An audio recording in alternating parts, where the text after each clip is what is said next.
Poxa, que alegria, que honra estar aqui nessa noite, poder compartilhar com vocês um pouco aquilo que Deus tem ministrado no nosso coração, um pouco do nosso encargo, da nossa missão. E eu estou muito feliz, obrigado, Ney, Andréia, obrigado do coração de vocês, obrigado por essa igreja maravilhosa, uma amizade de longa data aí entre as nossas famílias.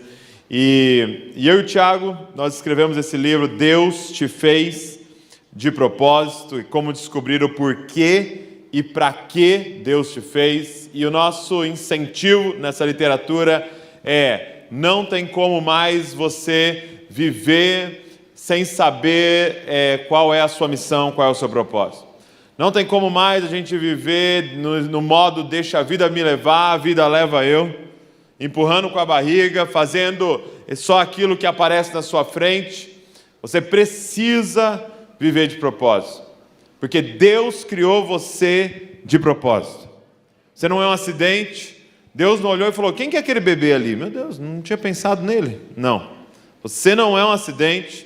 Deus sonhou com você antes mesmo da sua concepção. Então, você tem que entender que o nosso desafio como filhos e filhas de Deus é compreender qual é o propósito de Deus para as nossas vidas. E o Thiago explicou de forma maravilhosa aqui, principalmente esses dois conceitos: seu chamado. Você foi chamado para o sacerdócio, e a sua missão é aquilo que você vai então fazer dentro da grande missão de Deus. E eu queria fazer duas coisas então antes da gente ir para casa, para os nossos cobertores e edredons, amém? Aleluias.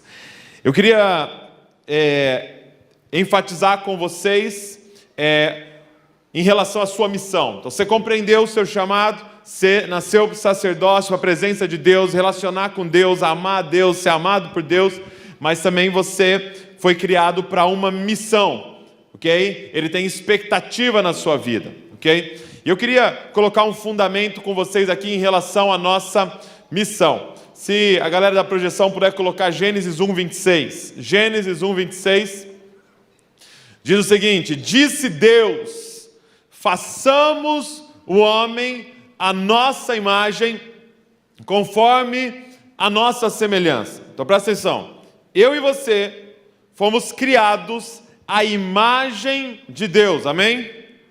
Bom, vamos entender o que isso significa. Abre aí Colossenses 1:15. Colossenses 1:15, por favor. E diz, esse texto está falando sobre Cristo, ok? O qual é a imagem do Deus invisível, o primogênito de toda a criação. Então presta atenção nesses dois textos. Você e eu, a humanidade, foi criado à imagem de Deus. Colossenses 1:15. Cristo é a imagem do Deus invisível. Então eu e você fomos criados para ser como quem? Nós fomos criados para ser igual a quem? Nós fomos criados sendo... É como se Deus tivesse usado um molde para nos criar. Quem é esse molde? Então imagina que Deus vai fazer o ser humano, que o ser humano fosse uma pintura, ok? Qual é o modelo que ele estava olhando para fazer a gente? Eu e você fomos criados para ser como Cristo. Eu e você fomos criados para ser como Jesus Cristo. Então você só está cumprindo o seu propósito se você viver como Cristo viveu. Quem está entendendo o que eu estou falando? Eu e você fomos criados para ser como Cristo. Portanto, se você quer compreender melhor a sua missão, você precisa compreender melhor a missão de Cristo. Se você quer entender qual é a sua identidade, você precisa entender melhor quem é Cristo. Porque quanto mais você souber sobre quem é Cristo, mais você vai saber sobre quem é você. Porque você foi feito para ser como Cristo. Você entende que hoje nós estamos nessa parada de descobrir a nossa identidade, né? Muito livro de autoajuda, de você se autoconhecer. E aí há muitos profissionais ensinando a fazer uma viagem para dentro de você, para você se descobrir. Ei, igreja, esquece isso. Se você quer entender quem verdadeiramente você é, você precisa compreender quem verdadeiramente Cristo é. Olhar para Cristo, guarda isso que eu vou te falar, é como olhar num espelho. Tudo que há em você que é diferente de Cristo é uma distorção do pecado, não é você. Porque você foi criado à imagem de Deus, e Cristo é a imagem do Deus invisível. Nós fomos criados para ser como Cristo. Agora, vamos ter que fazer uma pergunta então. Quem é Cristo? Se eu estou te dizendo que a sua verdadeira identidade e missão é ser como Cristo, a pergunta é: quem é Cristo? Cristo, gente, é a mesma palavra no Antigo Testamento para Messias, ok? Então, Cristo no Novo Testamento, porque é grego, e Messias no Antigo Testamento, né, que é hebraico.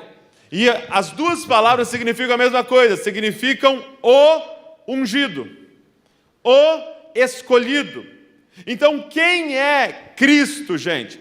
Cristo é o escolhido para entregar a vida para que outros vivam. Quem é o Messias? O ungido para entregar a vida em favor de seus irmãos. Então, Cristo é o escolhido, o ungido para entregar a sua vida para os outros. Então presta atenção, que eu disse que você foi criado para ser como Cristo. Então você nasceu para quê? Você existe para quê? Qual é a sua missão? Entregar a sua vida para que outros vivam. Você foi ungido por Deus, escolhido por Deus, para perder a vida em favor de muitos. Esta é a sua missão. Diga amém. É muito doido porque tem um texto, Mateus 16, em que Jesus chega para os discípulos e fala assim: quem que o pessoal fala aí que eu sou? Aí ele fala: uns falam que você é Elias, outros falam que você é Jeremias, outros falam que você é João Batista, um dos profetas. E aí Jesus vira para eles e fala: e quem vocês dizem que eu sou? E aí Pedro se levanta e fala assim: tu és o Cristo. O que ele está dizendo? Tu és o escolhido, tu és o ungido, tu és o cumprimento da promessa desde Gênesis 3,15. Tu és o Cristo, Filho do Deus vivo. E aí naquela hora Jesus diz: você acertou, cara. Você entendeu quem eu sou. E aí ele diz para Pedro assim, para Pedro não ficar se achando teólogo, entendeu? Ele diz para Pedro assim: mas isso aí não é carne que te revelou, não. Isso aí não é raciocínio humano. Isso aí é revelação do meu Pai. Então presta atenção no que estava acontecendo. Foi revelado para os discípulos quem Cristo é. E naquele momento, qual é a próxima frase de Jesus? E você é Pedro. No momento em que eu tenho uma revelação de quem é Cristo, Cristo libera uma revelação de quem sou eu. Porque eu nasci para ser como Cristo. Então peraí, você me entendeu quem sou eu? Então eu vou te revelar quem é você. Você é Pedro, e ele começa a falar sobre a identidade e missão do Pedro. Ele começa a revelar o propósito do Pedro. E é muito louco que nesse texto está escrito assim: e a partir deste dia, ele começa a falar abertamente. Até Mateus 16, ele fica usando parábolas para explicar. Mas agora, os discípulos estão tendo uma revelação do Cristo. E ele começa a falar abertamente. E nesse texto mesmo, ele começa a dizer assim: então eu vou explicar para vocês qual é o propósito do Cristo. Eu vou para Jerusalém, e lá eles vão me espancar, lá eles vão me prender, lá eles vão me torturar, e lá eles vão me assassinar. Só que é muito doido, porque o mesmo Pedro, que acabou de ter uma revelação, aleluias, Shu, Shei, chama Jesus de canto e fala: ô, que isso, cara? Para de falar isso.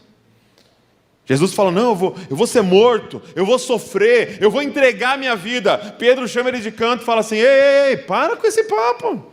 Que papo mais negativo. Pedro fala assim para Jesus: fala comigo assim, eu sou mais que vencedor. Que isso? Jesus fica falando esses negócios, fica jogando para o universo devolve. Entendeu? Esses pensamentos negativos. Jesus olha no olho dele e Jesus identifica algo na fala de Pedro. Jesus olha no olho dele, sabe quem Jesus enxerga? O anticristo. O problema é que você está esperando o anticristo vir com um chifrinho. O anticristo está em cada outdoor da nossa cidade, em cada propaganda dos comerciais. O anticristo está em várias conversas que você tem tido, e ele se revela falando assim: se poupe, não entrega a sua vida, eles não te merecem. Estão te fazendo de bobo. Sério que você vai servir de novo? Que você vai entregar de novo? Que você vai fazer de novo? Ei, para com esse papo de entregar a sua vida. Ei, moça, pensa mais em você. Sabe que você precisa aprender a se amar um pouquinho mais. Jesus olha no olho desse papo e fala assim: para trás de mim, Satanás, porque você não cogita das coisas de Deus, você cogita das coisas dos homens.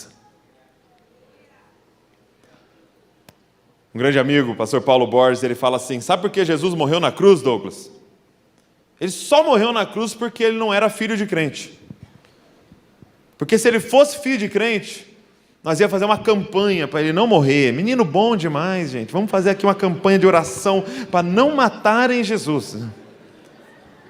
Mas é que o pai dele não é crente, o pai dele é Deus. E o pai dele entrega a vida dele para que outros vivam. Cara, nossa missão é ser como Cristo. É entregar nossa vida para que outros vivam. O que eu estou dizendo para vocês aqui hoje é o seguinte: você foi criado para perder sua vida. Tanto que Jesus continua então nesse texto, ele diz assim: aquele que tentar achar a vida, perdeu. Mas aquele que perder a vida, achou. Ele está revelando para eles para que eles nasceram, o propósito e missão da vida deles. Você nasceu para perder sua vida. Sabe por que nós no Brasil estamos como campeões de doenças emocionais? Sabe por que você tem ao seu redor pessoas de todo tipo, toda raça, toda classe social vivendo ansiedade e depressão? Porque nós estamos rodeados de pessoas tentando achar a vida. Enquanto você tentar achar a sua vida, você vai perder. E o dia que você descobrir que você nasceu para perder sua vida, você achou. Eu não estou falando sobre um caminho de tristeza, eu estou falando de você encontrar o caminho da felicidade. O caminho da felicidade é perder a vida. Ele diz assim: você quer vir após mim? Negue-se a si mesmo, tome a sua cruz e siga-me. Você nasceu para entregar a sua vida, porque você foi feito nos mesmos moldes de Cristo Jesus, ou ungido, ou escolhido para perder a vida. A pergunta da missão é essa: por quem e de que maneira você vai entregar a sua vida?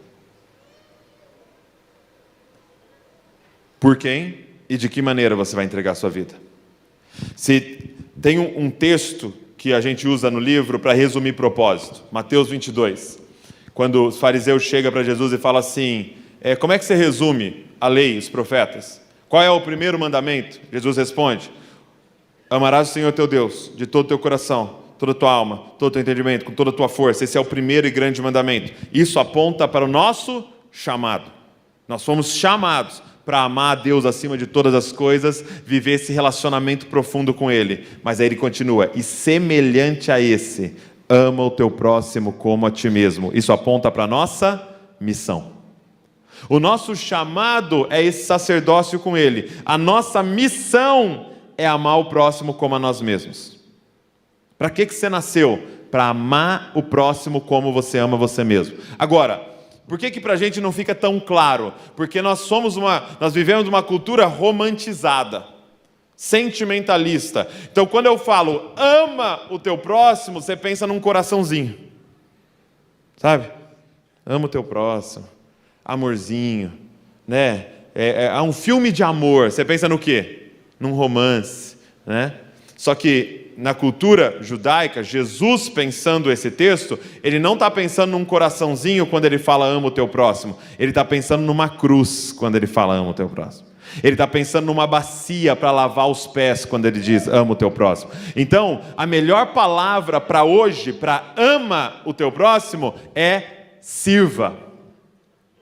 A melhor palavra para definir ama, porque é o ágape, é sirva ao teu próximo como você gostaria de ser servido. Qual é a sua missão? Servir o teu próximo. E aí vai diferenciar, como o Tiago falou, cada um aqui. Porque enquanto ama a Deus com toda a tua força e entendimento, é tudo igual. Nós somos todo mundo filho de Deus, sacerdote do Deus Altíssimo, noiva de Cristo. Mas quando chega no ama o teu próximo, aí a pergunta é o que está na sua mala. E a pergunta é, o que está na sua mala e o que é que tem na sua frente de necessidade? Sirva o teu próximo. Sirva o teu próximo. Entrega a sua vida pelo teu próximo. Gente, você quer ser curado dessa vida ansiosa? Claro que eu não estou falando do transtorno de ansiedade, requer ir em psicólogo, psiquiatra, tomar remédio, tá? Não estou falando da doença, da depressão, mas você quer sair desse estado ansioso de preocupação, esse estado deprimente, levanta os olhos e começa a olhar para as necessidades ao seu redor. Paulo diz o seguinte em Filipenses: não andeis ansiosos por coisa alguma, antes apresenta ao Senhor as suas petições, oração, mas na sequência ele fala, com ações de graça. O que é ações de graça? É agradecer a Deus. Não, é fazer ações para alguém sem esperar nada em troca. Ele está dizendo, você quer sair dessa ansiedade? Levanta os seus olhos e começa a servir pessoas. Então, a primeira coisa que diferencia isso é serve. Serve com o que, Douglas? Com o que você tem. Eu sei cantar, serve. Eu sei dançar, serve. Eu sei escrever, serve. Eu sei pregar, serve. Eu sei lavar, serve. Eu sei cozinhar, serve. Eu sei o que for, serve o teu próximo. Serve o teu próximo. Então a primeira coisa é, com o que você vai servir? E a segunda coisa é o teu próximo. Gente, eu vou falar uma coisa profunda que você nunca vai ter ouvido na sua vida. Quem é o teu próximo? É quem está próximo. Uau! É muito difícil de entender.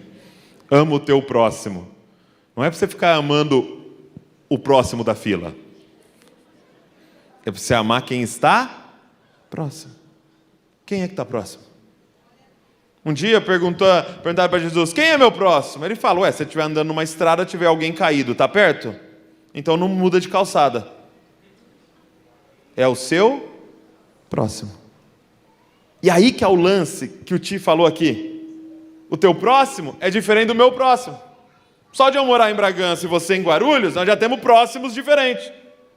Só que mais do que isso, eu tenho uma cor de pele, eu nasci num contexto familiar, eu tenho um estilo que eu vou estar mais próximo de um grupo. E você tem uma outra cor de pele, uma outra cor de olho, um outro estilo, outros gostos, e nasceu numa outra cultura que vai te fazer mais próximo de outro grupo. E ele está dizendo, serve o teu próximo. Entenda isso, gente, Deus não te fez errado, Ele não te fez nascer no lugar errado, Ele não te fez com o cabelo errado, Ele não te fez com o tamanho de nariz errado, Ele não te fez com os gostos errados, Ele te fez exatamente como você tinha que nascer para redimir um grupo de pessoas. Porque você entra em lugares que eu nunca vou entrar, que o Tiago nunca vai entrar, e o Tiago vai acessar pessoas que eu nunca vou acessar. O Ney acessa pessoas que eu não vou acessar. Por quê? Porque Deus te fez de propósito. Você nasceu numa comunidade, meu irmão, então vai ser muito mais fácil você entrar lá do que eu. Você nasceu num palácio, meu irmão, então vai ser muito mais fácil você entrar lá do que eu. Sabe, a minha irmã, Letícia, ela teve um filho, Joaquim. E com 1, 2 anos, eles descobriram que o Joaquim está no espectro autista.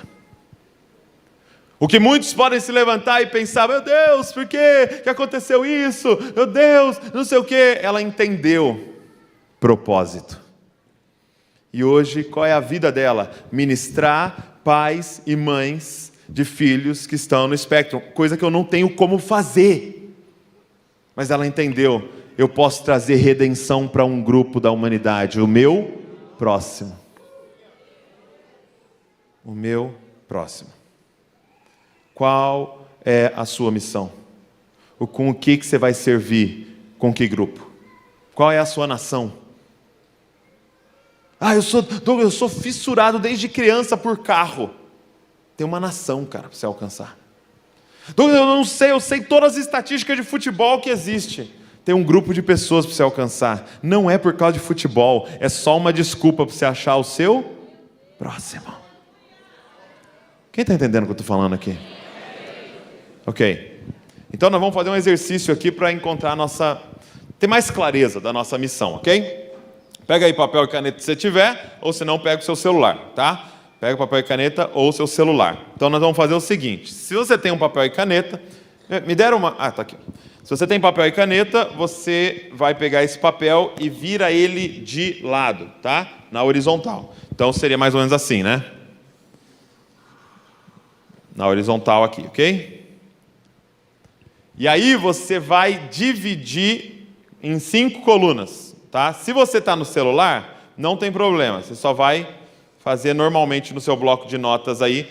Eu vou pedir para você escrever um nome em cada coluna, então você no celular só escreve o nome e depois você vai fazer uma listinha embaixo, o nome, faz uma listinha embaixo, ok? Então, deixa aqui um espacinho para o nome, como se fosse o stop, lembra? Stop. Então você vai colocar aqui para mim 4 nomes e deixa o 5º aqui em aberto, ok? 4 nomes. A gente chama essa aqui de uma ferramenta, né? Uma ferramenta, a gente chama ela de uau. Porque no final você vai falar uau, entendeu? Mas eu já avisei, então você vai ter que falar por respeito ao preletor aqui. Ou a gente chama de a ferramenta dos mentores, ok? Então vamos lá. O que eu quero que você faça agora? Eu quero que você escreva aqui em cima 4 nomes de pessoas, líderes, né, que você admira. Então presta atenção. Você pode colocar um familiar. Então muita gente, por exemplo, acaba colocando o pai, por exemplo. Ok? Então você vai escrever aqui, meu pai. Tal. Mas aí não coloca outros familiares, tá? Você pode colocar um personagem bíblico, ok? Mas não coloca 4 personagens bíblicos, usa só um. E aí você pode usar alguém vivo, alguém que já morreu, algum personagem histórico, ok? 4 líderes, podem ser homens ou mulher, que você admira, ok? Não vale Jesus, ok? Não vale Jesus. Então, 4 líderes, sem ser Jesus, que você admira. Pode ser um pregador, pode ser um líder em alguma área, pode ser alguém extremamente conhecido, alguém que não é conhecido, pode ser a sua família, mas usa apenas um, pode ser um personagem bíblico, mas usa apenas um, ok? Coloca os 4 líderes aí, escreve aí 4 nomes. 4 nomes. Deixa a 5ª coluna em aberto, ok?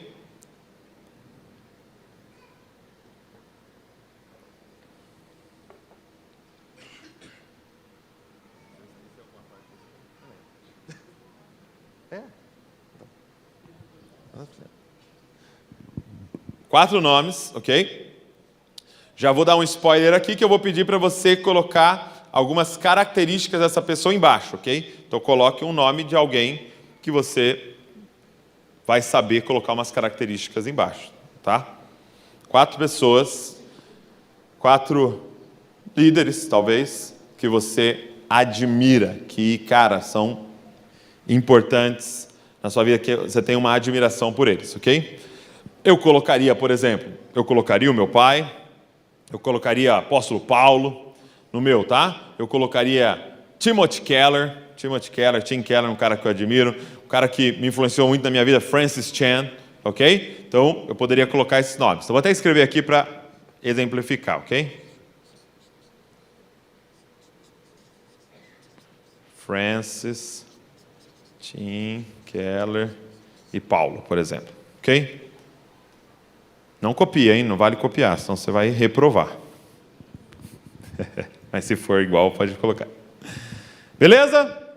Quem colocou os 4 nomes, levanta a mão assim para eu ver. Ok. Quem não está participando? Beleza. 4 nomes. Beleza. Agora, eu quero que você escreva características embaixo. Vamos tentar fazer assim, mais do que 5. Ok? Mais do que 5 características embaixo de cada um. Vou dar um exemplo. Pô, meu pai, né, o pastor José Gonçalves, pô, eu admiro ele por causa da integridade, tá? Ah, é porque ele é um ótimo comunicador. Ah, porque ele é um bom pai. Ah, porque ele é... Entendeu? Então você vai escrever 5 características que faz você admirar essa pessoa. E ela está na sua lista dos 4 aí, tá? Então pode ser 5 ou mais. Se você lembrar de mais, pode pôr. Então coloque embaixo de cada um. Okay? Não tem problema que características se repitam, o que pode acontecer, né, de você admirar as pessoas porque elas têm coisas parecidas. Mas tenta colocar a peculiaridade de cada um aí, tá? Então, 5 ou mais características que você admira em cada um aqui, ok?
Cinco características ou mais que faz você admirar essas pessoas. Por que elas estão na sua lista dos 4 aí?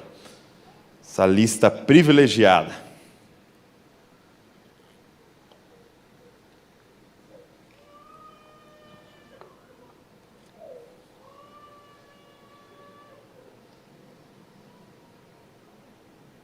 Se tiver mais de 5, pode colocar mais de 5, ok? Sem problemas. Ok? Não? Mais 1 minuto?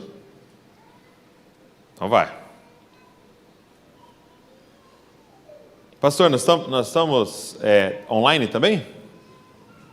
Então você que está em casa aí, vai preenchendo aí também. Ok?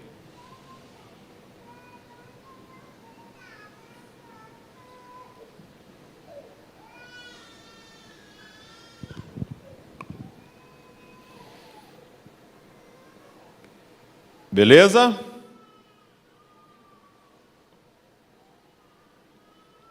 Vai colocando a primeira coisa que vem na sua cabeça aí, não precisa ficar muito elaborado, responder o certo, não. Né? Por que eu admiro essa pessoa? Quais são características dessas pessoas que me fazem admirá-los? Então, por exemplo, eu coloquei aqui no meu a integridade, um ótimo comunicador, a paternidade, liderança, no meu pai. No Francis Chan, que é um pastor americano, ousadia, como ele foca no evangelho, em suas ministrações, a comunicação, inteligência, constância. Tim Keller, também cristocêntrico, né, foca no evangelho, um ótimo comunicador, um escritor, constância. Aí eu coloquei em Paulo, cristocêntrico, um comunicador, ousadia, coragem, liderança. Então, você vai colocando as características, ok? Aí nós vamos fazer o seguinte agora. Presta atenção. Agora, nossa 5ª coluna, você vai escrever Jesus. Ok? Escreve aí na 5ª coluna, Jesus. Não era Jesus ainda, né? Mas só escreve só aí e guarda Jesus aí. O que você vai fazer agora? Eu quero que você circule as características que se repetem, ok? Circula as características que repetem pelo menos uma vez aí nos seus mentores, nessas pessoas que você admira. Então, por exemplo, no meu aqui, ó, comunicador apareceu aqui em todos, tá? A liderança, apareceu aqui em 2. Constância apareceu aqui, ok? Então, circula as características que se repetem.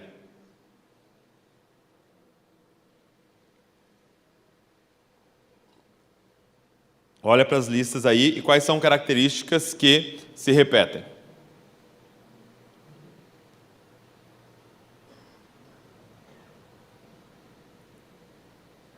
Beleza?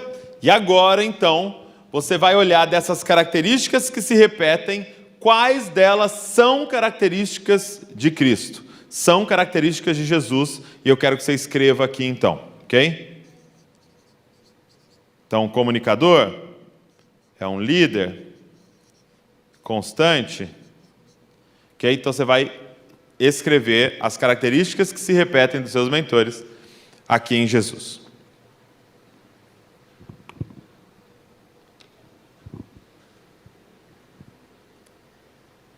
Ok. Por que nós fizemos esse exercício? Presta atenção. Porque estas características que vão aparecer aqui, em sua maioria, ok? Em todos os exercícios que a gente faz, são características que você precisa desenvolver para cumprir a sua missão. Essas são características do Cristo que você carrega e que você precisa desenvolver para o cumprimento da sua missão.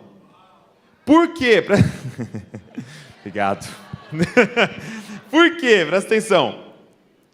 Porque há uma parte do nosso cérebro que é responsável por propósito. E essa parte do cérebro responsável por propósito, são pesquisas, tá, de neurociência, essa parte do cérebro responsável por propósito também é a parte do cérebro responsável por conexão entre pessoas. Por que você admira essas 4 pessoas? Não porque elas são muito mais especiais do que outras, é porque elas estão cumprindo um propósito que é parecido com o seu. Por que tem pessoas que conectam com o Jesuscope, que seguem tudo o Jesuscope, todo livro que eu falo lá, a pessoa compra, e tudo que a gente faz, a pessoa lê, e ela talvez veio aqui em Guarulhos, ela nem é aqui da Nasci pra Deus, porque eu ia estar aqui. Por que ela tem essa identificação comigo? Ah, porque eu sou o grande pastor do Brasil? Não, porque quando ela olha para mim, ela está se vendo no futuro dela. Ah, quem está entendendo o que eu estou falando? Então, quando eu olho para um comunicador, aquilo vai encher os meus olhos. Por quê? Porque Deus me fez para me comunicar e servir pessoas com isso. Quando eu olho para alguém que que é um líder, liderança, influência, por que isso enche os meus olhos? Porque Deus me fez nessa direção. Quando eu olho para alguém que é alguém cristocêntrico, focado no Evangelho, por que isso enche os meus olhos? Então, por que você admira as pessoas que você admira? Porque você, olhando para elas, faz o seu cérebro, faz o seu coração queimar naquilo que você nasceu para fazer. Então, como o Tiago disse, isso aqui são ferramentas que estão na sua caixa. Você desejar isso são ferramentas que estão na sua caixa. Não significa que você sabe usar isso daqui, porque agora vai depender do quanto você está disposto a desenvolver isso daí. Quantos livros você está disposto a ler, quantos cursos você está disposto a fazer, quantas conferências você está disposto a pagar para ir, quantos lugares você está disposto, quantas pessoas você está disposto a encontrar, quantas horas você está disposto a dedicar a isso. Para quê? Para você entregar sua vida em favor de muitos. E aqui muda tudo, gente. Porque aqui nós não vamos fazer por salário. Nós não vamos fazer por promoção. Nós não vamos fazer atrás de ganhar alguma coisa, nós vamos fazer porque já ganhamos tudo que podíamos ganhar na cruz do Calvário, e agora chegou a nossa vez de entregar a nossa vida. É como que ele dizendo: eu já me pendurei na minha cruz, quando é que você vai se pendurar na sua? Entregar a sua vida para que outros vivam. Entenda uma coisa, nós precisamos abandonar uma mentalidade de escravos. Escravo é que está atrás de salário. Filhos já sabem que são donos da herança. E eles só querem desenvolver aquilo que o pai deu para eles. O servo, ele faz as coisas para conseguir o que ele não tem. O filho trabalha para desenvolver o que ele já tem. Então, cara, para com essa ideia de acordar das 8 às 5, para você ficar lá fazendo coisas para tentar comprar um negócio que você não tem. Você é herdeiro do dono do universo. Ele disse: você é meu filho, você é co-herdeiro com Cristo Jesus. Não gasta mais 1 minuto da sua vida atrás de um salário, porque você é o herdeiro. Você precisa desenvolver aquilo que Deus colocou em você, cara, para servir pessoas, para amar pessoas, para desenvolver pessoas. Eu termino contando para você um dia que Deus ministrou muito meu coração através de um filme, né? Quem já viu o Rei Leão? Quem lembra do Rei Leão? Lembra do Rei Leão? Está assistindo o Rei Leão e de repente tem aquele personagem, o Simba, né? O Simba, o leãozinho, e o Simba, o pai dele morre e ele entra numa crise, né? Ele entra numa crise ali e quem lembra? Ele fica assustado lá um dia e foge do reino.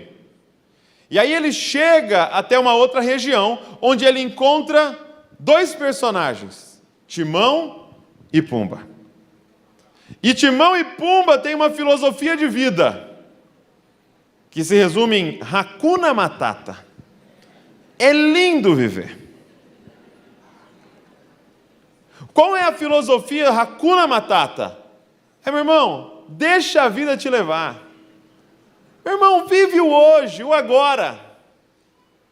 E ele então, esse leão, vive junto com aquele porco e com aquele suricato, dançando o dia inteiro, brincando o dia inteiro, se divertindo o dia inteiro.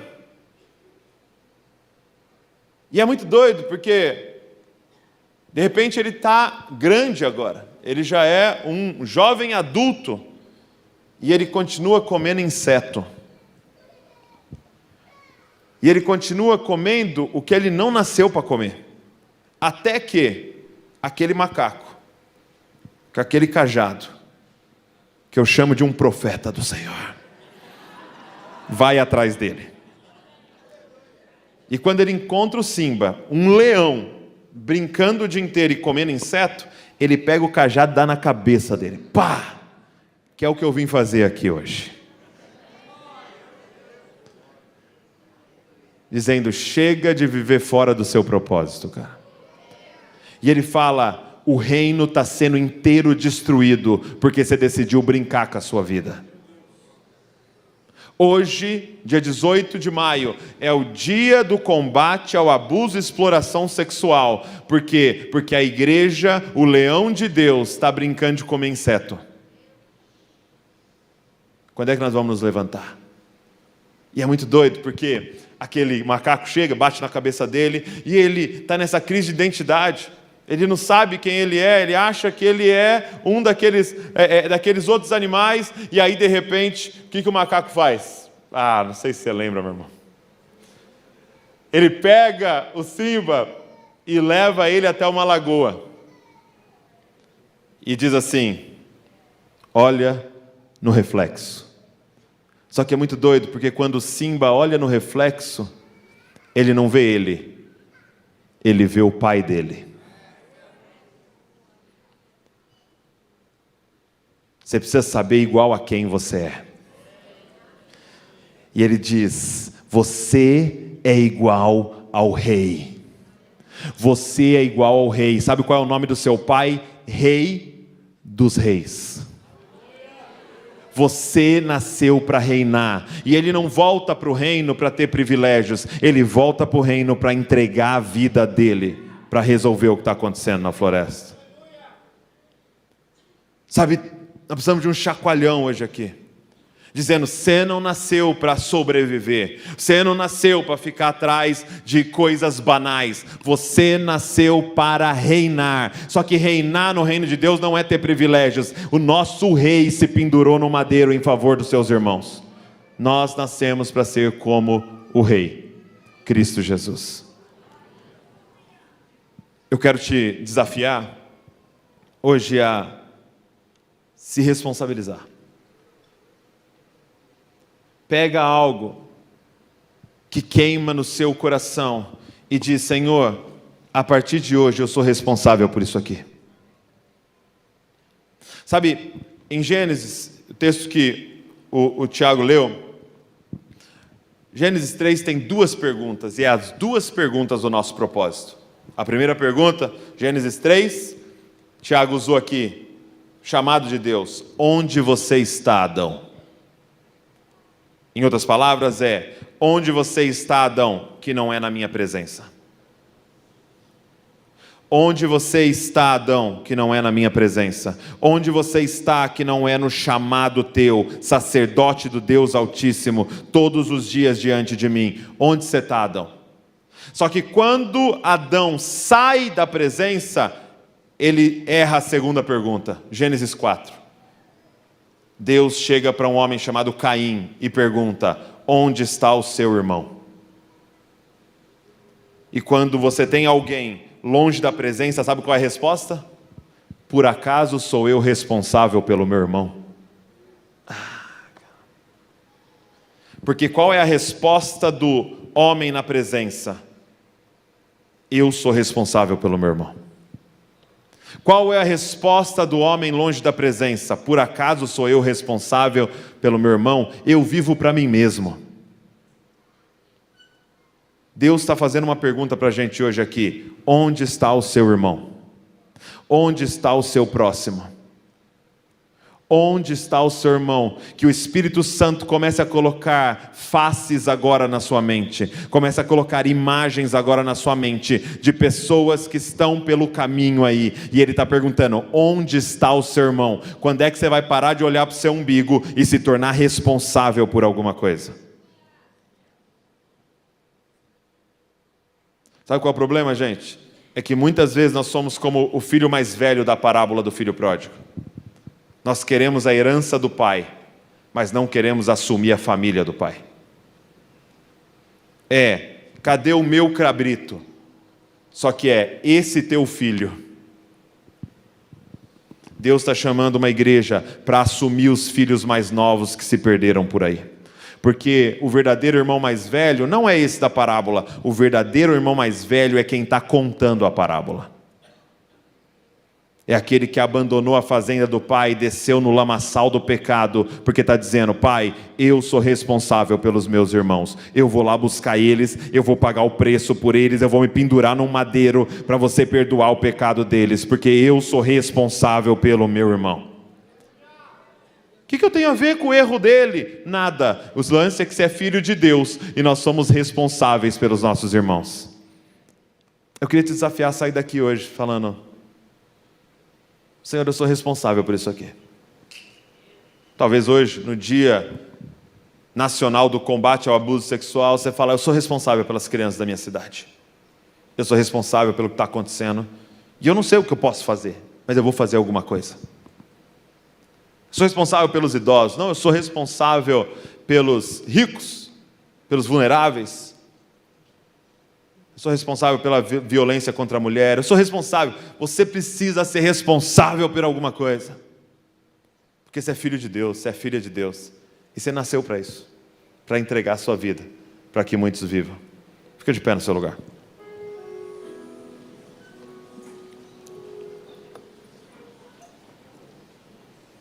Deus te fez de propósito.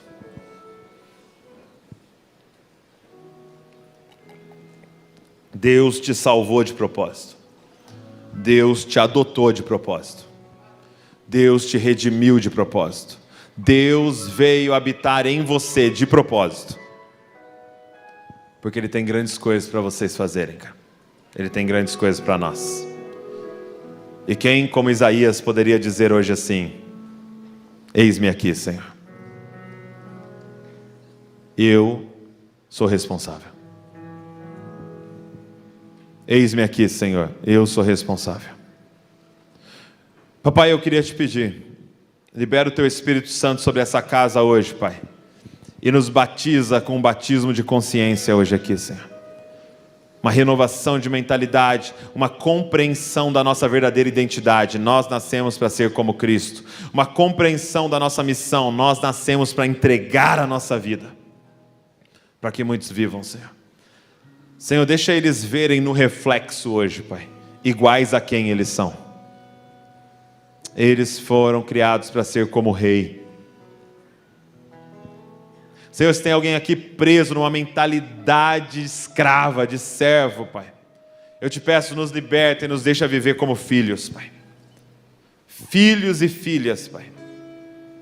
Que possamos dizer como Cristo: meu Pai trabalha até hoje e eu trabalho também. Que possamos viver como herdeiros de todas as coisas, Pai. Pai, usa as nossas vidas. Nós estamos aqui pedindo, nós estamos disponíveis, Pai. Usa as nossas vidas, Senhor, para servir o nosso próximo, Pai, com tudo que há em nós, Pai. Nós queremos poder dizer como Paulo no final da sua vida: combatemos o bom combate, terminamos a carreira, guardamos a fé, fomos entregues como oferta de libação. Nós estamos morrendo vazios, Senhor, porque tudo que nós tínhamos, nós entregamos, Senhor. Levanta, Senhor. Levanta os homens e mulheres responsáveis por Guarulhos, Pai, para assumir essa cidade, Senhor. Para dizer: enquanto nós estivermos aqui, não. Levanta-nos, Senhor. Nós não somos vitimistas, aguardando o outro fazer, não. Eis-nos aqui, Senhor. Enriquece-nos, Pai. Não para a gente comer, não, Senhor. Não para a gente andar no carro da ostentação. Enriquece-nos, Senhor, para nós nos tornarmos responsáveis por aqueles que estão ao nosso redor, Pai. Senhor, que aqui as pessoas passem nas melhores faculdades do planeta, Pai. Não para se orgulhar de um diploma, mas para servir e nos tornarmos responsáveis pela nossa nação, Pai. Nós somos responsáveis pelo Brasil, Senhor. Nós não estamos esperando o próximo governante, porque o Rei dos Reis nos escolheu, Senhor. Eis-nos aqui, Senhor. Eis-nos aqui, Senhor. Envia-nos. Esse é o nosso pedido, no nome mais poderoso do universo, o nome de Jesus. Amém, amém e amém. Que Deus abençoe vocês nessa grande missão que Deus colocou para vocês fazerem.